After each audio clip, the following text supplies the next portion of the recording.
So I'm going to start shifting my focus now into making miniatures.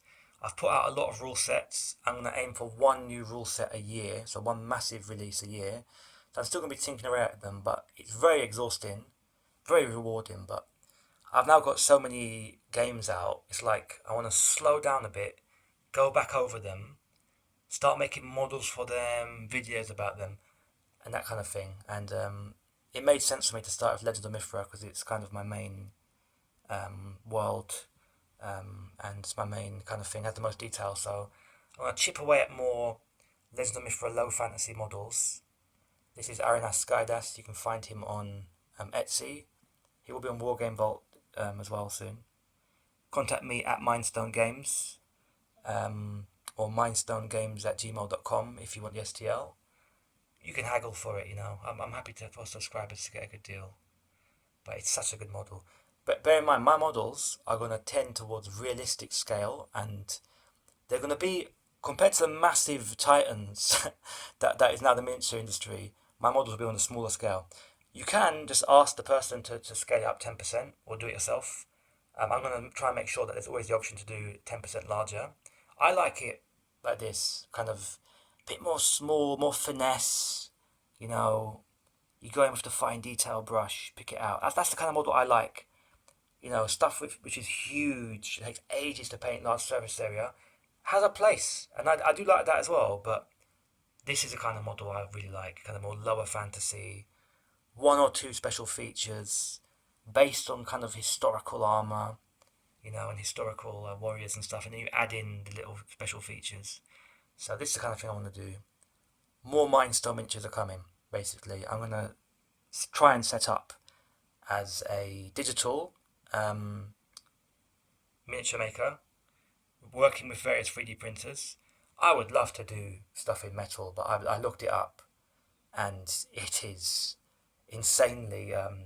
You need to print a lot of stuff or cast a lot of stuff to make it economical, and then there's also kind of hand doing resin, which is another option. Again, fairly expensive. I would kind of prefer metal if I was going to go non 3D printing route. So I may someday go into metals, but I think for now, the most realistic thing is to do 3D printing.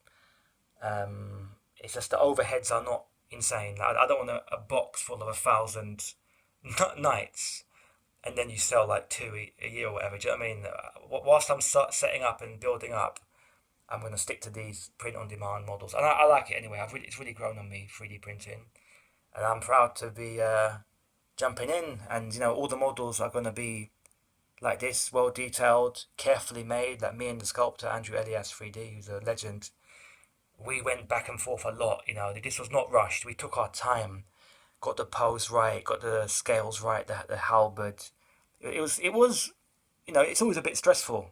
It's never an easy ride, but it's worth it. It's so rewarding. But guys, don't think the artists and the sculptors, they're just artists, having a good time. No, this is stressful.